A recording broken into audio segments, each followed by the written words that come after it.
HRN listeners. As we celebrate our 15th year, we are deepening our commitment to giving voice to the next generation of food systems storytellers, and we need your help. Our internship and fellowship programs help activate new possibilities for underrepresented and underestimated young people through experiential journalism, audio engineering, and production training. Through these unique programs, HRN helps food equity stewards build essential workforce readiness skills that expand their potential and foster economic mobility. Please consider supporting these critical programs. And with a minimum donation, you can be entered to win a dinner for two at an amazing restaurant in one of 8 cities and tickets to a concert at a great venue in one of those cities. We have incredible partners across the country who have donated, as they also share our passion for helping to educate the next generation of food systems storytellers. Check out heritageradionetwork.org/15 to donate and enter to win today. That's heritageradionetwork.org/15 to donate and enter to win today. And make sure you donate before March 31st. Thank you.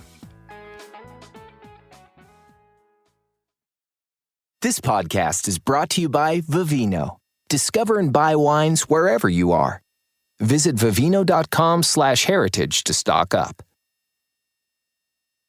I'm HRN's Executive Director, Katie Mosman-Wadler, jumping in to tell you about this week's episode of Meat and Three, Heritage Radio Network's weekly food roundup. This week, we're introducing you to some amazing women taking a stand. So often, being sexually harassed feels like a loss of control, and so I wanted to have these very tangible guides to say, here's what you can do.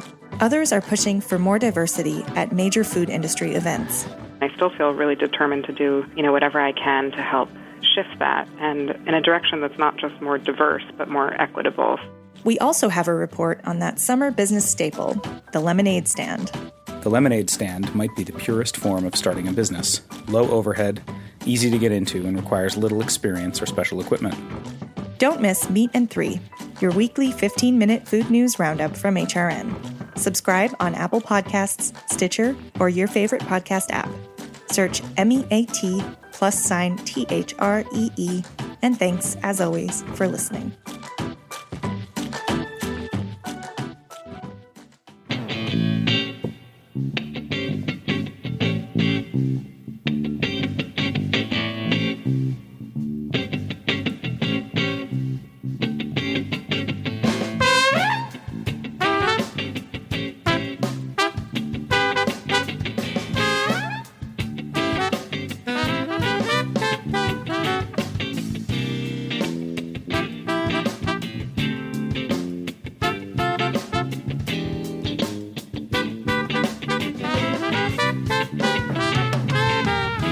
Welcome to the Grape Nation, your weekly wine journey. Our guest is Beth Novak Milliken. We'll talk to Beth about wine, women in wine, and a lot more. I'm your host, Sam Ben-Ruby. Stay with us for the Grape Nation on the Heritage Radio Network. We bring wine to the people. Beth Novak Milliken is president and CEO of Spottswoode Winery in the town of St. Helena in Napa, California. Spottswoode is one of the few wineries in Napa run by women. After the passing of her dad, Jack, Beth's mom, Mary, decided to continue to run the winery, eventually bringing Beth into the fold at this multi-generational family business. All Spottswoode wines are estate-grown and certified organic. Beth has also devoted herself to wine, philanthropy, and the community, and we'll talk to her about that. Beth, thank you for coming on the Grape Nation and helping us launch our June Women in Wine Month. You're our first guest this month. Welcome to the show. Thanks so much, Sam. I'm very happy to be a part of it. All right, so Beth, I want you to give my listeners a little background on you, the winery, and the family. So what I want is a quick journey in life and wine that got you to where you are today, which is running the winery as president and CEO. So you pick the point where you should start, keep moving, and get me to current. Okay, will do. Basically, my family bought the property that is known as Spottswoode in 1972. So we were from North San Diego County, where my father was a doctor, a general practitioner, and he, at age 39, decided that he wanted to raise his 5 children, of which I am one and right in the middle, in a more rural environment. And at the time, Napa Valley was very, very rural. It was very much a mixed ag community. We had plum trees here for prunes, and there were walnut trees for, of course, walnuts, and then there were vineyards. And at that time, it was really quite undiscovered. My parents actually had both from Southern California, but had met at Stanford and had some friends who had moved up here just a few years prior and visited them and sort of were like, wow, we could make something neat happen up here. With zero knowledge, by the way, of grape growing or winemaking, simply a desire to be in a more rural environment and raise their family somewhere different. And at this time, Napa Valley was entirely undiscovered, so land prices were very low. They were about $4,000 an acre, and the reason that I bring that up, of course, is because we would definitely not be here today had we not moved here at a time when land was affordable for us. Tell people what an acre goes for now. I know, it was very fortunate. So, again, my parents knew nothing about grape growing or winemaking. They really had 3 parameters. They needed a house that was large enough for 5 children. My father wanted to quit being a doctor and drive a tractor. I always shake my head at that one, but that's what he wanted to do. And then my mother was an avid gardener. So they looked around at Napa Valley and chanced upon this beautiful old property that was called Spottswoode. So its name came with the property. It was actually an estate that was established in 1882 by a German immigrant who built the residence, which is a beautiful old Victorian home, built it as his summer home. He was a hotel manager from Monterey, and actually the design of our porch and sort of the house, the way the porch it looks, mirrors the old hotel Del Monte that no longer exists because it burned a few times and they moved out to Pebble Beach. But he built this as a summer residence. It's a beautiful, beautiful architecture. And then he owned the property from 1882 until 1906 when it was sold, and the name was changed. He named it Esmeralda. The new owners named it Stonehurst, and then in 1908 it was sold to a family who named it Lindenhurst, and then in 1910 a woman named Mrs. Spotts purchased it, and she named it Spottswoode. So at the time that we purchased it, the stone wall that fronts the property was there, and the arched sign between the 2 pillars that says Spottswoode was also already there. And so it had the name Spottswoode, which was a very fortunate thing because Novak doesn't really, which is my maiden name, doesn't really lend itself to much that I don't think is particularly attractive. So we're glad it had a name. At any rate, Beth, the gate was actually had been built for horse and buggy, and of course we had rather large, a Ford station wagon with the fake wood paneling. You probably remember the days, or you may. Right.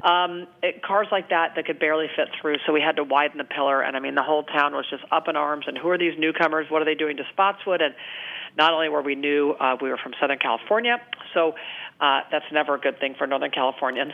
And so my parents widened the sign and put it right back up, and thus the name, though was never anticipated changing, it stuck. So we bought the old property, spent the first summer fixing up the house because honestly it was in a state of some disrepair and needed bedrooms added upstairs to accommodate all 5 children.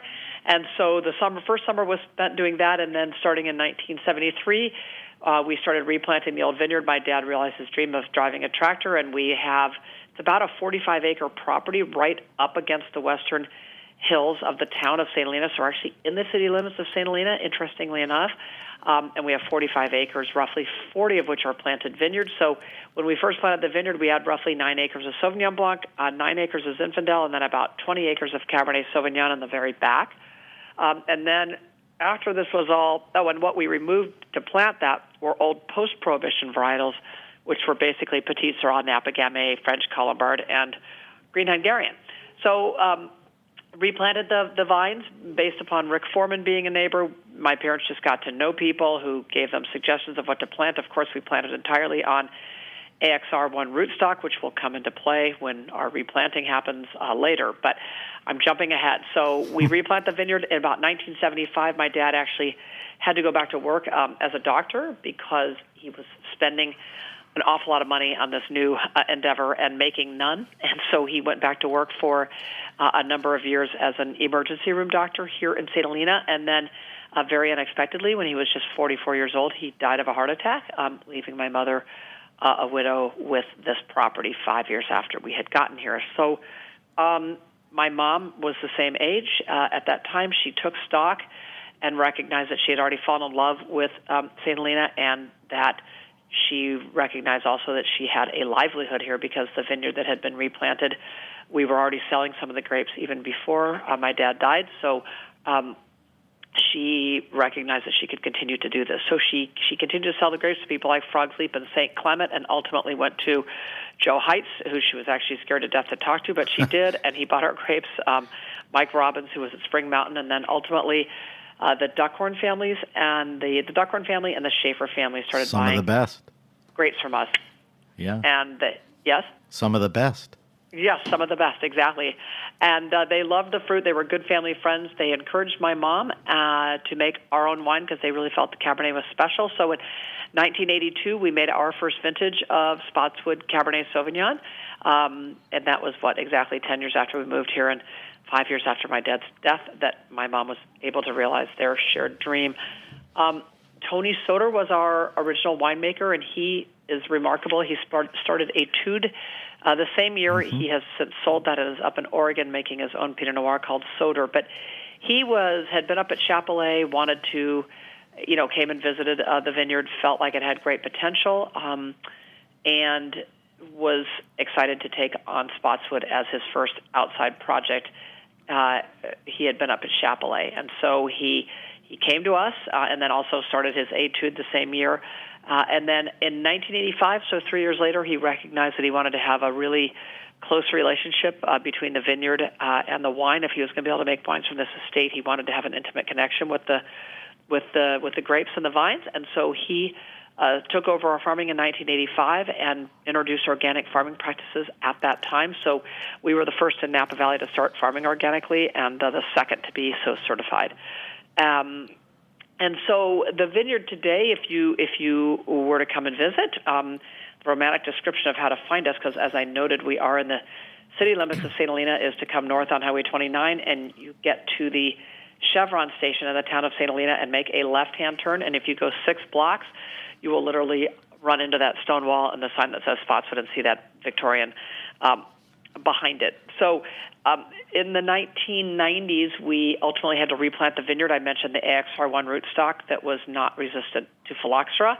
We ultimately did get phylloxera, and so we did our replanting starting after the 90 harvest, and we sacrificed that acreage that had been devoted to Sauvignon Blanc and put Cabernet Sauvignon on the ground, and then continued with the replant over a roughly 8 or 9 year period, continuing to make Spottswoode Cabernet throughout, and so we got the vineyard replanted in that decade.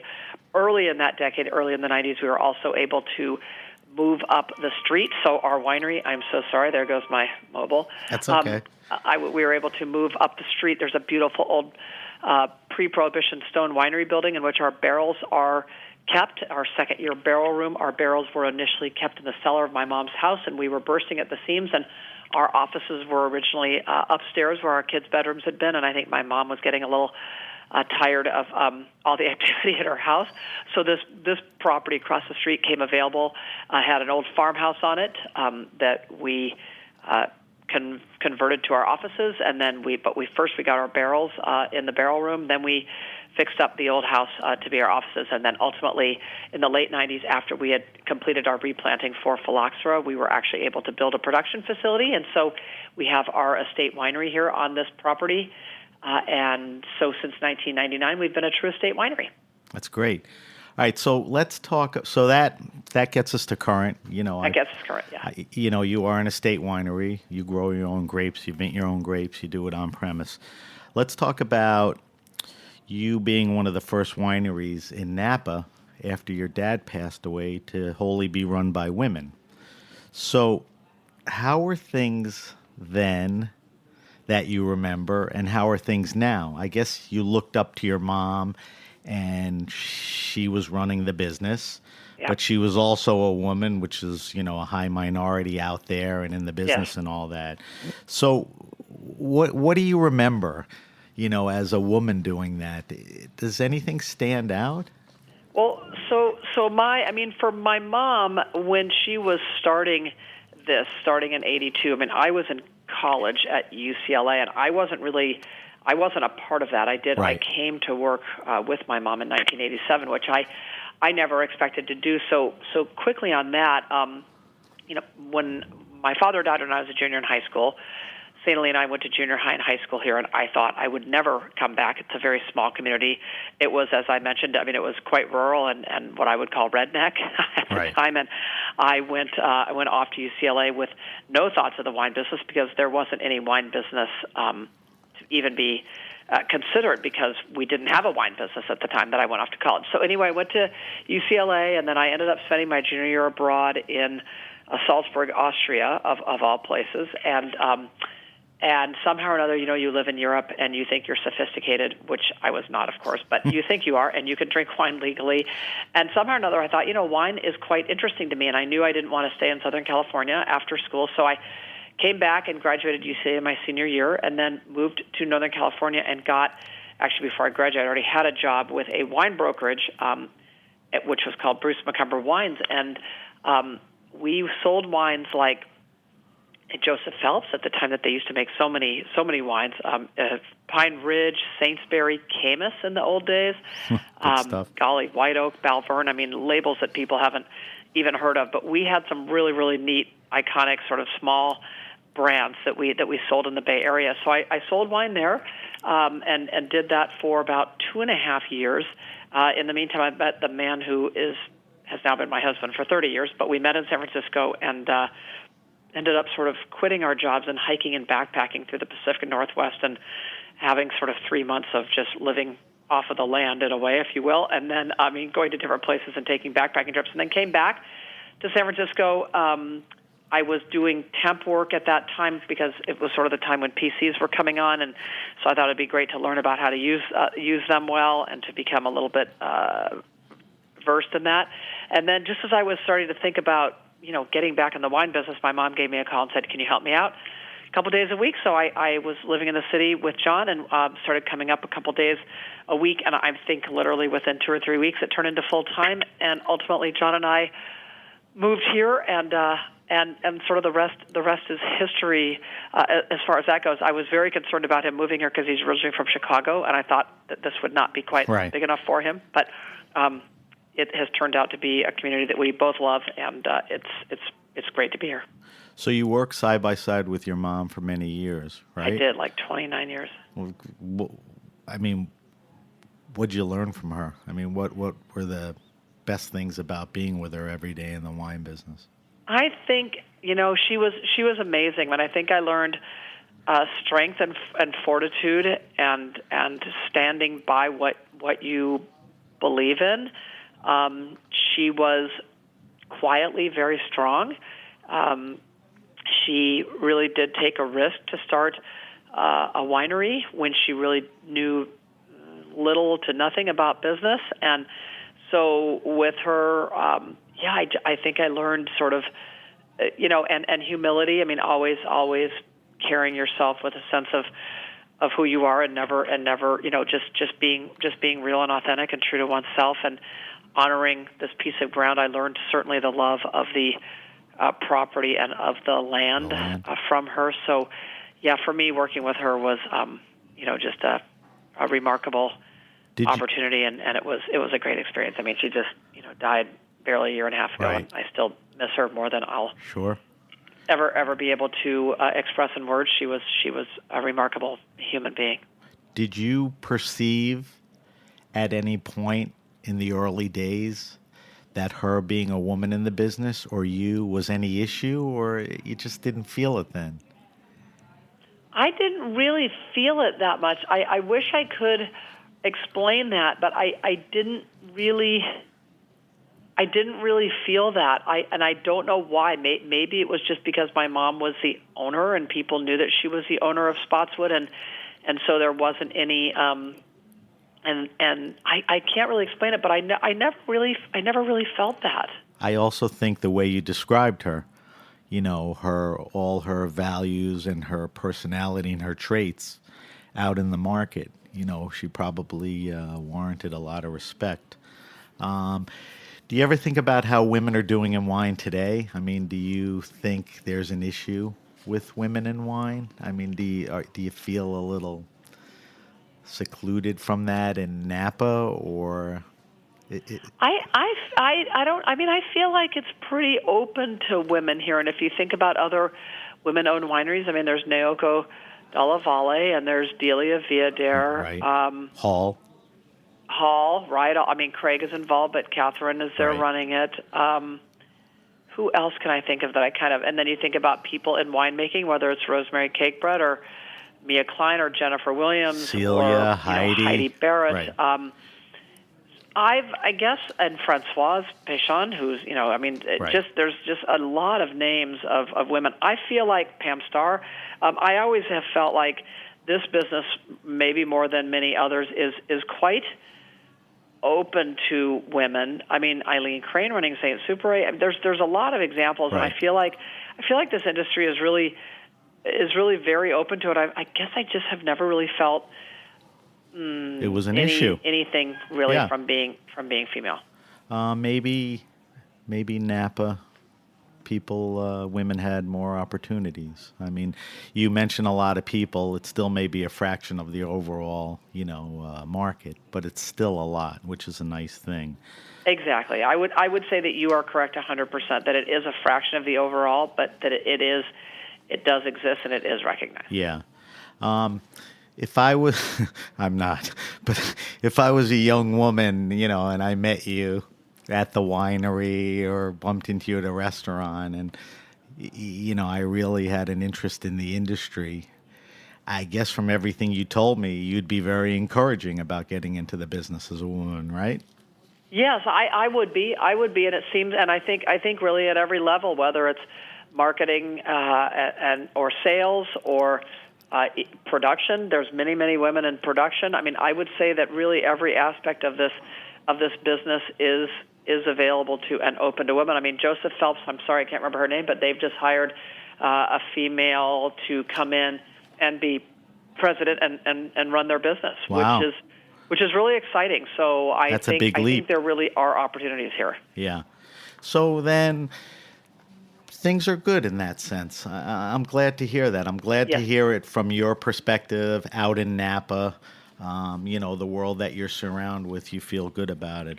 Let's talk about the winery a little. Talk to me about, you said St. Helena, but let's talk about location, terroir. Let's talk about your winemaking philosophy, which has been heralded. Let's literally get into soils and, when you're making the wine, things that you do that are specific to Spottswoode, part of your mission. Okay, perfect. Yeah, I can. So as I mentioned, we're on the west side of the town of St. Helena. So what we really are is the northernmost part of what is known as the western benchland of Napa Valley, which essentially starts down in Yountville near Dominus, right, and ends basically with Spottswoode. So once you head north of us, you're at Behringer, and the mountains really come right down to Highway 29, and that sort of benchland it's just where it ends. And what the benchland represents are alluvial soils that have been washed down from the western hills. In our case, I mean, there's also alluvial soils on the east side, but on the west side, this whole benchland area, these alluvial soils. And what makes those really special is that they have sort of sandy loam. They're good. They're really well drained. So the idea is that one's vines get a sense that at a certain point in time they get the messaging, because the soils are well drained and water falls out of it, that they need to stop sort of growing vegetative growth and sort of get to the job of ripening their fruit. And so they're sort of self-regulating in that way. So the soils are really, really good. And I want to clarify that it was purely by accident. I mean, my parents were not, as I mentioned, I mean, they might have had Matus, maybe they had Lancers. They were not fine wine drinkers. This was strictly a lifestyle change, and they chanced upon this property and happened to buy. You stumbled on the soil. Yeah, they were not grabbing the soil and holding it up, with this great vision in mind that this is going to be great for Cabernet. This was truly just just pure luck. So we end up with these remarkable soils by pure luck. And what we do in the winery, I think I mentioned that Tony Soter basically set the tone. When we started, we of course looked to Bordeaux because that's who our exemplar would be, correct? Right. In a way, I don't want to say the tables have turned, but I think the tables have turned. But I think sometimes we, of course, look at Bordeaux and we taste Bordeaux. And by the way, Bordeaux is also finally looking at us and tasting our wines, and of course, investing in Napa Valley. So that's been an interesting transformation over many years. But so our goal always was to make wines that represented, sort of honored their soil and honored their wines of a time and of a place. So they honor their vintage, and they honor their place, this source of the grapes. And with Tony, that was always what he wanted to do, is he wanted to show what the Spottswoode estate could do on an annual basis. We use about 60% new oak on any given year, not 100%. So we're looking for the beauty that California has to offer in all of our wines, but with structure, with balance, with elegance, with ageability, with a truly classic, beautiful wine that can be enjoyed, it seems, when upon release, and yet develops so much more with more time in the bottle that it's definitely worth waiting for. But that's what we've always looked toward and looked to do. So our philosophy in terms of picking is basically always picking when the fruit is ripe. So we definitely we don't want underripe, obviously, because we don't want green flavors. Right. We don't want overripe because we want freshness, we want energy and tension, by which we mean good, juicy acids. And the best way for me to sort of speak to that is if you consider a blueberry, and when blueberries are perfectly ripe and they're crisp and you bite into them and they have a really good acidity along with their sweetness, and they're just at that kind of perfect balance point. And then if blueberries sit for too long and they kind of get mushy and the skin's kind of dimple, too sweet, and they're less fresh. So we're looking to pick grapes at that perfect freshness. That's, if Mother Nature gives that to us, that's exactly what we're seeking. We don't want them to go too far. And then we bring them into the winery. Both Sauvignon Blanc and Cabernet we pick everything with that ethic in mind. Sauvignon Blanc is treated one way, of course, because you separate the juice from the skins right away, and then ferment the juice, which is all done for us in our Sauvignon Blanc in small stainless steel barrels, small French oak barrels, and then cement eggs. So we do all small fermentations, well over 200 fermentations a year to create our Sauvignon Blanc and craft it. And then with the Cabernet, we bring it in, and of course we soak it for a little bit, and then we allow fermentation to start, and we do pump overs and just do everything to extract that which we want, and to make the beautiful wine that we know of as Spottswoode. Do you, on the cabs, do you use any other grapes to blend?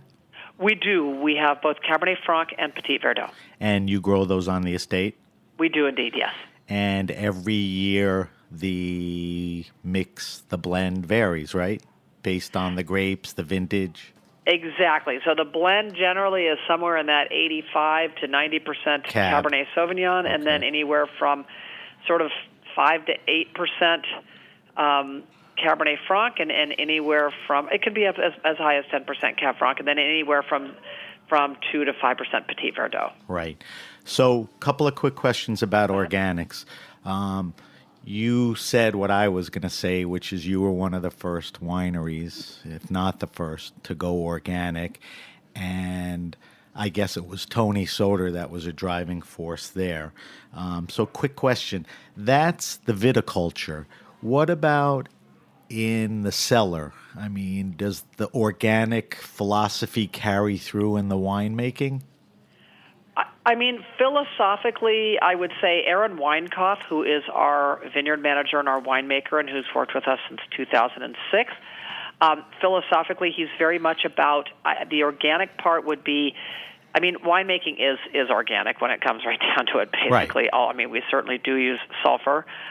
Most people in the States do. But, to keep freshness and to keep the wine, to keep the must cold.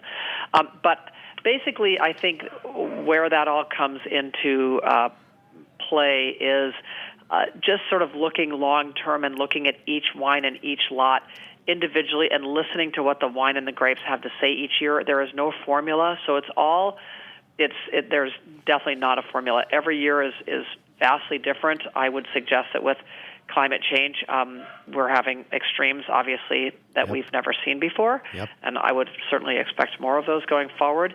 And so it's just listening to, just like when you farm organically, and in fact we do a lot of biodynamics, you're really sort of looking at the vineyard, listening to it, getting a sense of it. The same thing with the wines, that we're really making them by feel for each vintage and for what Mother Nature has provided in that year, and then doing our very best with that. Right. Do you feel Napa, the Napa Valley, all the winemakers that have been around, that have come in, do you think they're doing a good job honoring the land, moving towards organics, intervening less? You literally are a pioneer. I mean, are you satisfied with where it's at now? Is it slow? People don't give a crap? I mean, what do you say to that? I think it's mixed. I mean, I would say that growers here in the Maine are very responsible because they own something of great value, regardless of when they've purchased it. And I think everybody's goal is to grow the very finest grapes so that the very finest wines can be produced here. As to how many people are actually farming organically, I would say that there are not as many as I think there should be. Okay. So there's still this notion that farming, quote, sustainably, unquote, whatever that means. It's kind of defined by the Wine Institute in a way. But, I mean, farming sustainably means that you use Roundup to control under vine weeds. Well, that is not, in my mind, sustainable, nor is it anywhere near. It's a long way from organic. So it's an interesting juxtaposition whereby people do care very much for their land, but there's still a lack of, maybe a lack of awareness of how damaging chemicals like that are, and not yet a sense that, wow, we really need to we just need to move away from these and just walk away. But that just isn't here yet because it's habit, it's cost, it's everything else, I suppose. Right. Do you get on the soapbox every now and then? Do you nudge people, or yes? It's not your mission alone, yes, but I do, and I think it's important that we continue to do so. The Napa Valley Grape Growers every year host an organic wine growing forum, and it actually happens here at Spottswoode. And I think that through efforts like that, people understand the value of organic farming. It's more getting, getting ownership aligned with right. making that transition. And I just think, people are creatures of habit, and if you actually have a belief that Roundup's not all that bad and things like that, then you continue to do it. But I don't understand how we need to move beyond that type of thinking, because glycophosphate. We're going to take a quick break, but before we break, I wanted to ask you one question, and then when we come back, a couple more questions. We have a thing called the wine list, where I ask my guests all their wine preferences, mostly personal. So I want to dig into that, and a few more questions after that. So it's kind of funny. Your wines have been described certainly as, elegant and age-worthy. I know that because I collect them. But they've also been described as feminine. Any coincidence with a bunch of women running the winery? But Tony Soter was the winemaker on the original thing. I mean, do you think the wines are feminine, elegant, age-worthy? Is that code word for restrained, which is not fair? Good question. Why are they called feminine? I mean, I think it could be tied to feminine ownership, although I've not read, for example, what is Margaux called? Is it called a more feminine wine? I have a feeling that it is. True. True. There are grapes and regions that may be more feminine than others. It's possible. I mean, I think our wine it has immense power. The way that Aaron describes it, and I think he does this really well, is it has the power of a yogi versus the power of a big brawny bodybuilder, if that makes sense. So it's not Arnold Schwarzenegger in his prime. It is more like a yogi where all that tensile strength, all of that power is there, and yet it's held in a very remarkable way where it is. So, to call it feminine, I don't know. I think our I didn't. I've read. Quite powerful, those have been but it is held in a much more balanced, well knit style. Right. All right. We're talking to Beth Novak Milliken. Beth runs Spottswoode Winery out in California, a very highly regarded winery that her dad and mom bought many years ago, as she described. When we come back, we're going to throw a few more questions at Beth and then subject her to our wine list. You're listening to The Grape Nation on the Heritage Radio Network.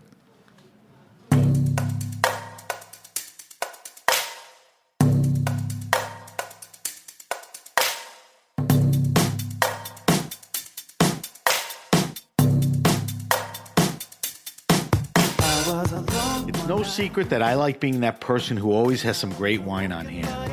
When I know I've got a few bottles hanging around the kitchen, I feel like I'm ready for anything. If anything, is just because I never know when friends will drop by unannounced, or because it's even just a Monday. I also hate that last-minute run to the store. Wine was never meant to be bought in a hurry. It's funny how we have so much patience growing the grapes, aging the wine, only to feel pressured when you're staring at the shelf. I use Vivino to scan and keep track of my favorites. But lately, I've been stocking up through their web store. They have the best prices and largest online wine inventory, but can also give you personalized recommendations based on bottles you've liked in the past. And I use their premium service for unlimited free shipping. That's an extra bottle's worth of savings on every order. Plus, they have a 30-day free trial. I just grab a few at a time and save them from when the right moment rolls around. You never know when that'll be. Visit vivino.com/Grape Nation to stock up.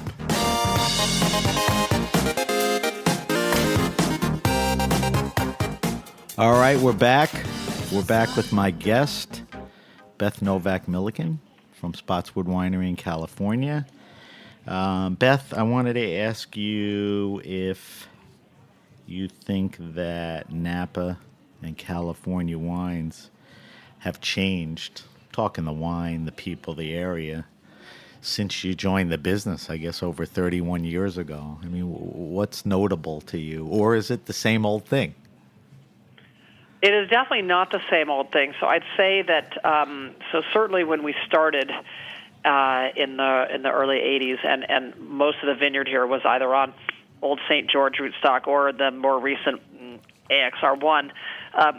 When the grapes were ripe, they were ripe at lower sugar levels, and so wines regularly clocked in sort of mid to high 12%, maybe a little bit over 13% alcohol. And then I think sort of two things happened. When vineyard replanting started, which was in the 90s, different rootstocks were used, of course, because what we certainly learned, at least one of the things we learned, is that not to put all of one's eggs in one basket, because, of course, our whole vineyard was AXR1. It was 3 large blocks. So a lot of different rootstocks were utilized, and basically the ripening curve with these was a bit different. And they got grapes, how do I say it? I guess sugars were higher. Grapes were ripe when sugars were a bit higher. Having said that, I think another part of this was that in the late 90s is when sort of a wine is. I think that's when, like, Bob Parker started having quite an influence and was rating some wines very high that had very high levels of ripeness, read hang time, and Bingo. Therefore very, very high levels of alcohol, and they were really packed and dense. And so all of a sudden, people started, were looking around going, what is this style so liked by the one person that really is such an influencer in our market? And so I would suggest that it sort of converged, whereby these replants happened, and all of a sudden vintners or growers had the ability to get their fruit riper by leaving it out there longer, and getting these higher sugars, which meant higher alcohols and then using a lot of oak, and that seemed to be what was impressive. I agree. I mean, that got the ratings. Exactly. It shifted towards that because that's what people wanted, and that's what was selling, shelf talkers and all of that. But I guess you need to answer the end of the question. It's kind of taken a turn. Right? It has and it hasn't. You I would always suggest practice. that, yes, I think it has taken. People are in the main moving to more restraint again. So I would say that through the late 90s and through the 2000s, the wines just got bigger and bigger, maybe culminating with the 09. And then starting in 10, which was a cooler vintage, and then in 11, that was a really cool vintage. Right. It seems as if things kind of started to ratchet back a little bit for a lot of people. And so I would suggest that wines are being made now in general, are being made in that more restrained style. There are people who are really consciously moving Right. that dial back. There are people who are continuing on with the style that they always made, but they're they sort of got them to where they are. But then there are those who are definitely bringing it back, and I hope more and more people do that, because I think the more that we can express terroir here in Napa Valley, which means allowing making a wine that truly does respect and reflect its vintage and its soil, is far better than making a wine where you just leave grapes hanging out there until they're shriveled and just have lost water, and therefore the sugar level has gone up. And in essence, to me, I think you lose the sense of terroir when that happens. Right. Like you said earlier, I mean, it's about the place. Yes. The terroir. I mean, it's an agricultural business, so that's an important thing. All right, we're going to go to the wine list, but before, you've committed yourself to organics a long time ago, which certainly makes a better world. But I know you are also involved in the community and philanthropy as Beth and as Spottswoode. Quickly tell me some of the things that you do, recognizing all of that.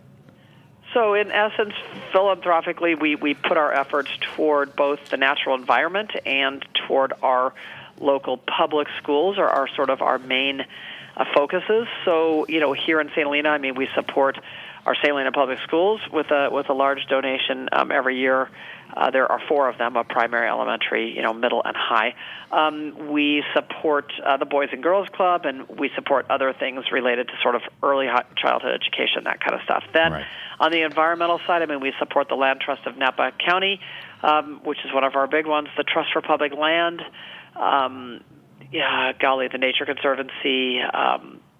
We do a lot of. We're part of 1% for the Planet, and we have been since 2007, and that is the organization or the quickly. Group that was founded by Yvonne Chenard of Patagonia to basically promise to take 1% of your gross revenues and put them toward environmental philanthropy on an annual basis. And so we've been doing that since 2007. So for us, giving back in that way, and of course taking care of our natural environment and providing for our public education is really important to us. All great stuff. That's why I brought it up, because I wanted you to tell people. Oh, thanks. All right. Okay. Now I'm subjecting you to our wine list. I'm going to ask you a bunch of questions. We'll buzz through them. You don't have to dwell on them. Okay. We're talking to Beth Novak Milliken from Spottswoode. All right, Beth, first question is, what are you drinking now? And the context of that question is it something seasonal? Are you curious where you're tasting things? Have you traveled? What are you drinking now that's different than what you normally drink? Okay, so different from Spottswoode Sauvignon Blanc, of course, which is the 17, which is just being released. I would say this is the time of year where we sort of start diving into different rosés, because there's so many. There's really some excellent ones, not only obviously French, but really a lot here in California that are really, really good. The Lorenzo rosé, made by a very good friend of mine named Mindy Kearney, is just fantastic. She sources her Grenache and Morvet and all that, and so I believe as well from out in Lodi, and is making a really, really nice wine. There's the Steve Mathiassen's. Yep. I do buy, this is not a rosé, but I do buy Massican wines, so I like to buy these sort of unique wines in Napa Valley where people are doing cool things. Right. Outside of that, I buy Gramercy Cellars up in Washington State. Right. Although I'm not talking about rosé here. That's definitely more red wine, Syrahs and stuff. So drinking now, I would say, is definitely more on the rosé, and certainly looking at the white side of life. So that would be Alvarinhos from Spain. There's just so many good wines out there. Well, you gave us a bunch, and we post everything on our social media. So when we're done with the list, I'll post the list on social. All right, what's Beth Novak Milliken's favorite wine and food pairing? Do you have one that just keeps coming back that you could keep at the top of the list? I do have to say there's one. I mean, and this goes to our Sauvignon Blanc, although I love our Cab. But my sister Kelly is a caterer, and she does this amazing sort of roasted tomato and red pepper soup, where you roast those red peppers. That's a tough pairing. Off the skin. And then it has goat cheese and a little bit of chives on top, and it's chilled, or it's actually room temperature. It is so good. And with us, julienne basil on it, it is fantastic. So that is really good with our Sauvignon Blanc. We had Chez Panisse cooking for our auction dinner on Friday night, and this salmon carpaccio that they did was beyond fresh and beyond good, with a little bit of just olive oil, and it was fantastic and simple and went beautifully with that as well. So I would probably have to hold those out at the moment, again, because we're talking about summer as favorite pairings. Of course, you cannot beat Cabernet Sauvignon with a really perfectly grilled steak, although I can't eat a whole steak, but I like to have a few slices, and it doesn't get better than that. Those are good ones. And Beth was alluding to the fact that the Napa wine auction was in town last week, and they do a vintner dinner, and it sounds like the Spottswoode one had Chez Panisse. That's pretty happening, Beth. Yeah, that is. Their Chez Panisse is fantastic. Just sets the bar. Was the beginning of California cuisine, the beginning of farm to table. And they've just kept what they do at just the very highest level, and they do everything that they do beautifully. And to partner with them was fantastic. It was an amazing dinner. Alice Waters is a true ambassador. She is. All right. Probably keep this in the context of where you are. Your favorite wine, restaurant, and or bar, places that their attention towards the selection, their knowledge, what they carry and all of that. I'm not asking you to leave people out or incriminate, but give me a couple places that you appreciate for their wine and food. Okay, for their wine service, and you kind of want me to stay local? Well, you can give me anything. I'll just stay local. It's easier. If you have a favorite in New York. A really cool restaurant, and this is not about representing Spottswoode, although they do, but there's a really neat restaurant down in Napa called Zuzu, which is a Spanish tapas, and they just do a fantastic job. The food is exceptional, and their wine list is really small, tight, and just perfectly curated to go with the wines that they have. Up here, sort of closer to home, golly, I'm just trying to think. I mean, there's a lot. I mean, I loved Terra, but Terra just closed. I'm heartbroken. Okay. But they had just a really, really well-chosen wine list that went well with everything that they do. Give me one more. Berh has a super deep list. I mean, there's so many different, Right. Obviously, French Laundry, you can't beat the wine list. It's massive. Right. But they have everything. So, and obviously they do a great job with the wine and food pairing. So we're lucky to be surrounded by so many that do such a good job. All right, those are good ones. Tell me Beth Novak Milliken's favorite all-time wine, if you have one, or a couple, something that resonates. Doesn't have to be the most expensive fancy wine. Could have been experiential. Can you think of anything? And now I can't remember. I mean, experiential throws me back to, I think it was like a 1983, and I can't remember the producer, but it was a Volnay Clos de Chêne, and I had it with one of my best friends who it was before she got married and moved to Pittsburgh, and we were driving around when we were younger and more foolish and spent a day in Mendocino, and drank this bottle of wine while we were watching the sunset over the Pacific, and then, of course, drove back to my mom's house. Okay. Probably not the smartest thing, but, we were young and dumb then. And that you remember, though. So that was a fantastic one. I wish I could remember the producer, but I cannot. And then I would say if I could think of, I wish I could think, but I love just really good grower champagnes, and I can't. Yes. as of course I'm sitting here talking to you, everything leaves my poor. Well, no, as brain. you're fine as a category. I mean, the fact perfect. that one, champagne, I love that you said that. 2, grower champagne. We've had many experts and guests on, from Peter Liam to David White to champagne makers on, Olivier Krug. So we're big champagne fans, and grower champagne is definitely a new direction. All right, I ask all my guests this. It's a little tougher for a winery winemaker, but you got to dig in. We try to give our audience some good information and drop some knowledge. So we ask all our guests, give me your best wine for around $15 or up, not much more. Give me a red and a white. Now, I think in Napa it's tough, but I'm talking anywhere. You can go category like Muscadet, you can go region, you can go maker. So what do you think the best value wines are? $15-20. Give me one red, one white. Okay, so for white, I would definitely do the Chocolí, that great wine from northern Spain. That's a great one. I just think that is just fantastic. Now let me think about $15 reds. Oh, 15, 20, under 25. Like I said, it doesn't have to be just Napa. No, I know. I'm trying to think of around the world. Like what would I drink at that price point? Well, this is kind of pathetic. Any region? Italy, France? I don't drink as much from Italy. Okay. I'm not as knowledgeable. I would say Spain. I guess I would say Spain. I mean, Okay. I love the wines of Rioja. I don't know if you're going to find a great You one will. for $15 or $20, but I think there's that one wine from those mountains just north of Madrid. Golly darn it. I can't think of it right now, but... I'm going to make you email it to me. But I think you hit on something. There are some value-oriented Riojas. There are some great wines there. So we'll leave it at that. Okay. All right. What do you think the best wines outside of Napa Valley are? Now, you made it pretty clear you're not drinking pretty much. Is it France? Is it Italy? Is it Washington State? If you had to pick a region... If I had to pick a region, I would probably consider sort of.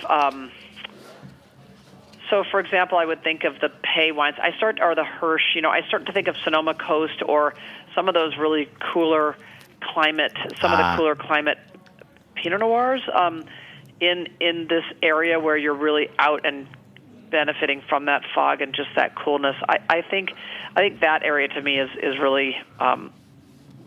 Really exciting. I think you're right, because I think they're producing a lot of great wines, a lot of great Pinots, and there's a lot of old people, not old people, but people who've been around making good wines, and there's a bunch of new people. All right, terrific job, Beth. I want you to sit through something for a few minutes. I'm going to set this up for you, and then when it's over, we're going to come back and wrap up the show. My dear friend Gary Vaynerchuk, who I did a show with on Sirius XM called Wine and Web. Yep. After that, we did a website called The Daily Grape, and basically he would review different wines every day online. So one day he said to me, you got to bring in a couple of wines for tomorrow. So I brought in a Peter Michael Chardonnay, and I brought in the 2002 Spottswoode, because I'm on the mailing list, and I have them in my cellar. And I just thought he would enjoy that wine. So I'm going to play you, it's a few minutes, so just sit tight.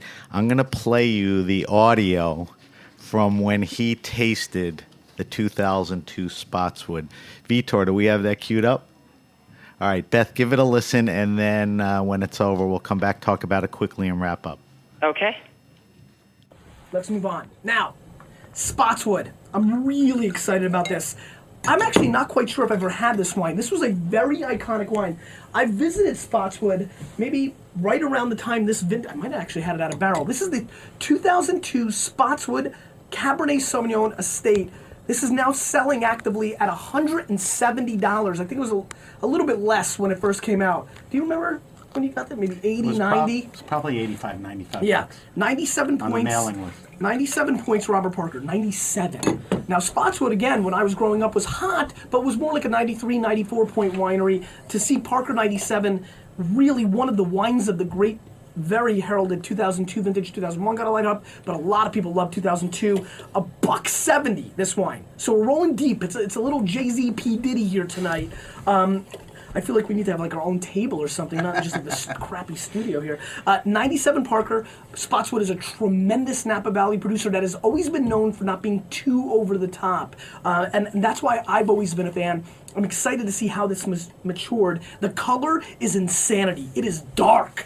I mean, it is Darth Vader dark. Let's give it a sniffy sniff.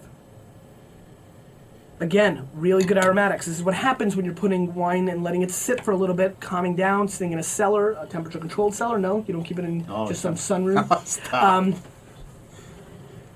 You get a really kind of inky, squid ink kind of thing going on that I like so much on the nose. There's a little like motor oil going on that I like, but it's very subtle. Don't get scared.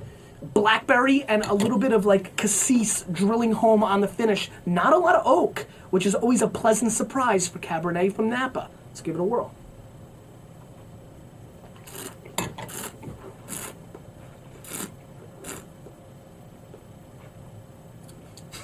Swallowed it. Wow. This is not Wine and Web. You're not part of this show. This is spectacular. This reminds me of exactly what I wish California Cabernet from Napa tasted like. It's got the balance that we all go so crazy about with Bordeaux, right? Like, why can't it be more like Bordeaux? Well, because it's California. But the beauty of this fruit is undeniable. This is almost like there's a little beef jerky component. It's almost like you hung out with Macho Man Randy Savage, went and got a bunch of Slim Jims, and then wrapped them in like grape Jolly Ranchers and fruit roll-ups, and then took a bite, but it wasn't obnoxious as that sounds. It was maybe you took the fruit roll-ups and the Slim Jims, and you went to the French Laundry, and they prepared it for you, right? So your white tablecloth, and it's like, blah, you're like, wow. I mean, that's what's going on with this wine. You can see the components of obnoxiousness, but it's put into a very tight package. It's kind of like if I wore a suit and tie. That's what this wine reminds me of. I'm getting excited now. This wine is unbelievably well balanced and ridiculously, I'm using big adjectives now, ridiculously long on the finish. I still taste this sun-dried cranberry with almost like melted grape candy on top of it. And I'm using a lot of sweet references, and that's a mistake on my part.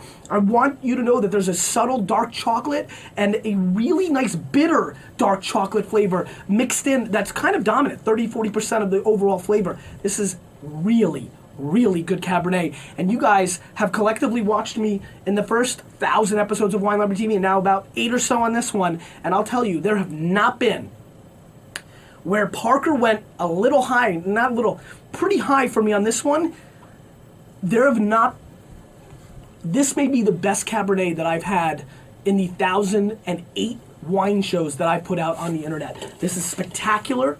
This is exactly the way it should be. And the only thing that upsets me is it's expensive. And I know 99% of you will not be able to go out and splurge on a $170 bottle of wine. That being said, you know, maybe you're going out and you're taking care of clients and you like whip out the expense card. Pretty high praise from a guy who gets it, huh, Beth? Yeah, that was extraordinarily high praise. Yes, I was glad to hear him hold that up as a benchmark, and yes, he went nuts over that wine, and I brought it in because I wanted to prove to him that Napa Valley can make wines that rival anyone, and I'm a fan of all wines. All right, Beth, we're going to wrap up. If you have a question, suggestion, wine happening, or event, hit me up at sam@thegrapenation.com. That's sam@thegrapenation.com. Follow us on Facebook at The Grape Nation. I'm going to post Beth's wine list and all her recommendations on our social media sites. Follow us on Instagram at SBenRuby. You can now follow hashtags. Follow hashtag The Grape Nation. And on Twitter, we're at BenRuby. Also subscribe to the Grape Nation podcast on iTunes, Stitcher, and Spotify. Beth, before we go, if people want to get more information on Spottswoode or get their hand on it, what's the best place people should go to?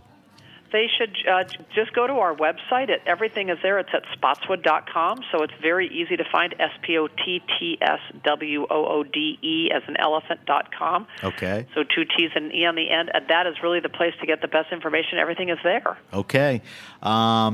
if you want to go on the site, you can get on the mailing list. There's some wine to order there, right?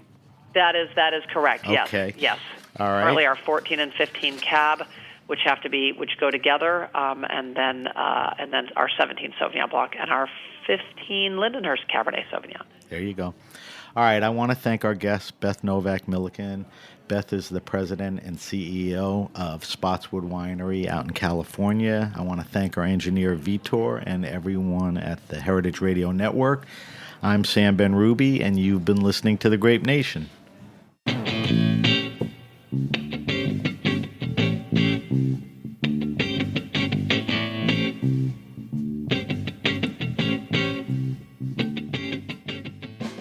Thanks for listening to Heritage Radio Network, food radio supported by you. For our freshest content and to hear about exclusive events, subscribe to our newsletter. Enter your email at the bottom of our website, heritageradionetwork.org. Connect with us on Facebook, Instagram, and Twitter at heritage_radio. Heritage Radio Network is a nonprofit organization driving conversations to make the world a better, fairer, more delicious place. And we couldn't do it without support from listeners like you. Want to be a part of the food world's most innovative community? Rate the shows you like, tell your friends, and please join our community by becoming a member. Just click on the beating heart at the top right of our homepage. Thanks for listening.